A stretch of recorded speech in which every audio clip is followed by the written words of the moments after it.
гэдгийг за сүүлийн жилүүдэд уран олборлох асуудал яригдж үүнийг дагаад олон сүр үр дагавруудыг нийгэм бий болгож байгаа гэдгийг зарим их сурвалжуудын зүгээс үздэг юм.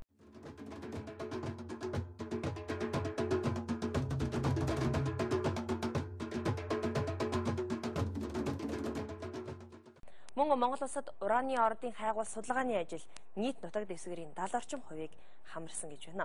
За судлаачдын зүгээс манай улсын хувьд 1.4 сая тонн ураны нөөц байгаа гэдгийг бол тогтоосон байгаа. Энэ нөөцөөрөө манай улс дэлхийд 12 дугаарт жагсаж байгаа юм а. Харин өнгөрсөн 4 жилийн хугацаанд 6 ордоос за нийтдээ эдийн засгийн үр ашигтай 90 гаруй мянган тонн геологийн нөөцийг илрүүлж улсын эрдэс баялагын санд бүртгэж авах ажлыг зохион байгуулсан гэж мэдээлж байсан. За тэгвэл өнөөдрийн байдлаар улсын хэмжээнд 12 ордоос эдийн засгийн үр ашигтай 140 гаруй мянган тонн геологийн нөөцтэй болохыг бол тогтоосон байгаа. 2014 онд шинээр дахин 2 ордыг бол илрүүлсэн гэсэн мэдээлэл бидэнд ирсэн. За үүний нэг болох зөөгч овоо орд нь 54 мянган тонн нөөцтэй бөгөөд сүүлийн 10 жилд дэлхий дээр тогтоогдсон эдийн засгийн ач холбогдолтой бүхий хамгийн том ураны ордуудын нэг гэдгийг мэргэжилтнүүдийн зүгээс тогтоожээ.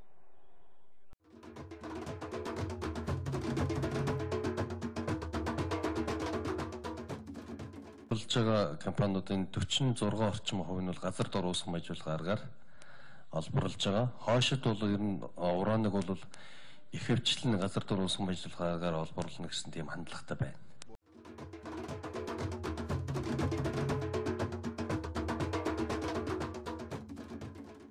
Цацраг идэвхт бодис гарт бас дэгдэх боломж бий. Тийм учраас энэ чиглэлийн бас аюулаас болов бүрэн амжилт болно.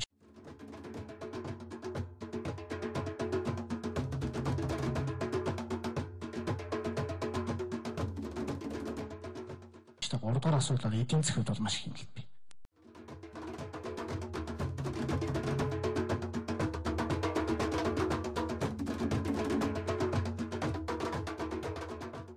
Ер нь бол дэлхийн энергийн 16-7 орчим хувийг сүүлийн жилүүдэд шувт атомын цахилгаан станц юм уу цөмийн эрчим хүчээр өгөөд байгаа.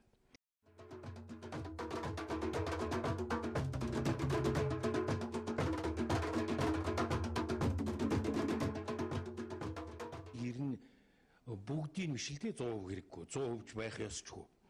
Ядаж нэг ганцхан нүүрснээс тодорхой хувийн 15 байдаг юм уу, 20 байдаг юм уу, 30% нь юугаар өгсөн зүгээр юм биш байгаа. Атомын цахилгаан станцаар гэдэг ийм асуудал байгаа.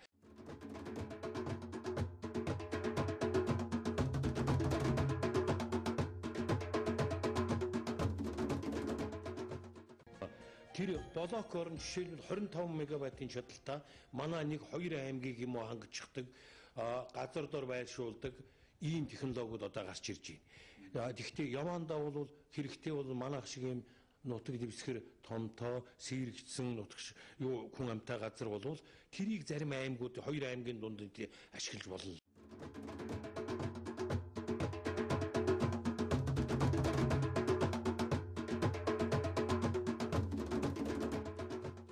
Их усүр хувьд бол дан дулааны цахилгаан станцаар нэмэгдээд усан цахилгаан станц томоохон хүчин чадалтай за цөмийн эрчим хүчийг бол хөгжүүлэх таар бол бид анхаарахгүй ерөөсөө болохгүй хаа.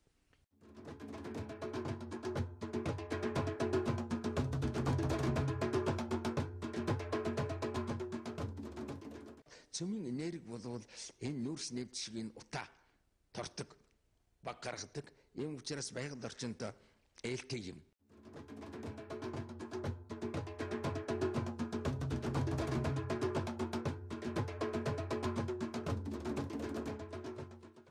Ураны судалгааны талаар иргэдийн хөдөлгөөнийхэн бол хэсэг гаргаж байгаа. Гэхдээ энэ бол уран бол зөвхөн Монгол гэж шинэ хэл биш. Энэ бол одоо 1950-аад оноос хойш дэлхийн даяар хийж байгаа. Дэлхийн олон оронд ураныг олборлож байгаа. Ураныг гаргаж өнөөдөр дэлхийд 400 гаруй атомын станц ажиллаж байна. Энэ бүх түүхийг дэлхийн орнууд олборлож гаргаж авч байна. Түүнээс болж ямар нэгэн экологи хөндлөл гарсан тухай ностой мэдээлэл олон улсын цөмийн энерги агентлагийн шугамар гаргавал байгаа шүү дээ.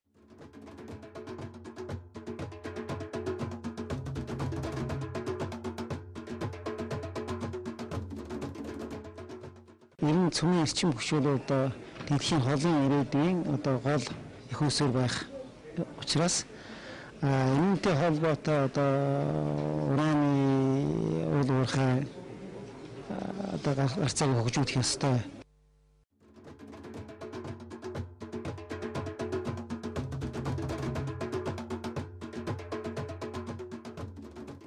Олон жил хөгжсөн шинжлэх ухаан болж хөгжсөн энэ ажлыг бол хэн нэгэн одоо мэргэжлийн ус хүн гарч ирээд энэгээр улс төр хийгээд байхыг бид зөвшөөрөхгүй бийцэгчд.